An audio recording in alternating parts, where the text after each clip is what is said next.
Olá, pessoal! Bem-vindos a essa nossa análise focada num dos tópicos que mais caem em qualquer prova de teoria geral da administração. Hoje a gente vai desvendar a teoria estruturalista para garantir aquela nota lá em cima, beleza? Então, bora lá. A teoria estruturalista não é só mais um nome para decorar. Ela é, na verdade, a chave para a gente entender como todo o pensamento administrativo evoluiu. Então, vamos direto ao ponto, direto para o que interessa para gabaritar essa matéria. Ok, para sacar bem o que é o estruturalismo, a gente precisa primeiro dar uma olhada no que veio antes. Pensa na história da administração como se fosse um pêndulo, sabe? E, naquela época, ele estava balançando forte entre dois extremos. Olha só, de um lado do pêndulo, a gente tinha a teoria clássica, super focada nas tarefas, na estrutura formal, tudo bem rígido. Do outro lado, como uma resposta, vinha a teoria das relações humanas, com uma ênfase assim totalmente oposta, nas pessoas, na dinâmica dos grupos informais. Eram literalmente duas visões de mundo que não se conversavam dentro da mesma empresa. A teoria clássica, por exemplo, trouxe para a gente a figura do Homo economicus. A ideia era bem simples, na verdade. O ser humano no trabalho é movido só por grana, por recompensa material. Basicamente um ser racional que só pensa no bolso. Simples, direto e, vamos combinar, bem incompleto, né? E aí, como uma reação direta a isso, a teoria das relações humanas apresenta o homo social. Aqui, a motivação é outra. São as necessidades sociais, é o sentimento de pertencer a um grupo, são as recompensas que não são só dinheiro. O pêndulo foi com tudo para o outro lado. Mas o mais interessante é que, mesmo sendo tão diferentes, essas duas teorias tinham um ponto cego gigantesco em comum. As duas enxergavam a organização como um sistema fechado.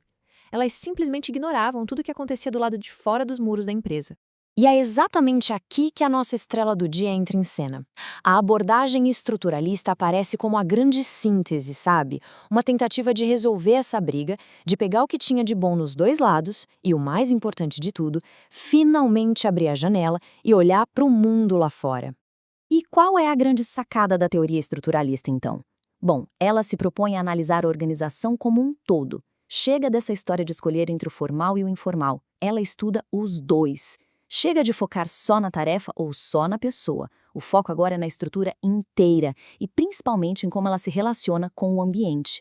Isso nos leva à maior inovação dela, um conceito que despenca em prova, a abordagem de sistema aberto. Pessoal, essa é a grande virada de chave no pensamento da administração. É quando a teoria finalmente reconhece que a organização não vive numa bolha. A diferença é brutal. De um lado você tem o sistema fechado das teorias antigas, todo focado para dentro, previsível, quase uma máquina. Do outro, o sistema aberto dos estruturalistas, que finalmente entende que a organização sofre influência o tempo todo do ambiente externo, um lugar cheio de incerteza, de imprevisibilidade. E, claro, né, com uma nova visão de organização, o que a gente precisa? De uma nova visão do indivíduo. Então, adeus homo econômicos, adeus homo social. E seja muito bem-vindo o homem organizacional. Um perfil bem mais complexo e muito mais próximo da nossa realidade.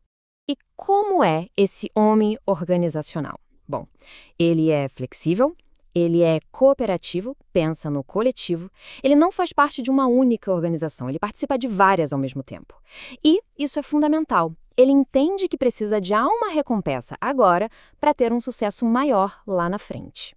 Soa bem familiar com o profissional que a gente conhece hoje, não é? Muito bem, agora vamos para o momento mais esperado dessa nossa revisão. Se prepara aí, porque o que vem agora é basicamente o resumo definitivo para sua prova, a comparação final que vai colocar todas essas ideias no lugar. Dá uma olhada nesse quadro. Isso aqui é o mapa da mina para a prova. A evolução toda está aqui, ó, lado a lado. A gente sai do foco na estrutura formal da teoria clássica, passa pelo foco nos grupos informais das relações humanas e chega na estruturalista, que junta os dois. A gente vê a passagem do homo econômicos para o social e finalmente para o organizacional. E o pulo do gato, a mudança do sistema fechado para o sistema aberto. Fica de olho porque cada linha dessas é uma potencial questão de prova. Beleza. Com esse mapa mental bem claro na cabeça, vamos só cravar os conceitos mais importantes. A ideia aqui é deixar tudo isso bem sólido para a hora H. A síntese estruturalista que o Xavenato resume para a gente é de uma elegância, olha só. Ela considera o formal, e o informal. Usa tanto incentivos materiais quanto sociais. Ela inclui todos os níveis hierárquicos e se aplica a todos os tipos de organização. E, para fechar com chave de ouro, analisa o ambiente interno e o externo. Uma visão 360 graus, completa mesmo. Tá, mas por que tudo isso ainda é importante? Já vieram tantas outras teorias depois, por que o estruturalismo ainda é tão relevante para a gente hoje? Essa citação da fonte original é sensacional. Ela diz assim: o homem moderno deve ser flexível e ter uma personalidade cooperativa e coletivista. Isso foi escrito há décadas, pessoal, mas parece que estão descrevendo as competências que o LinkedIn pede hoje, né?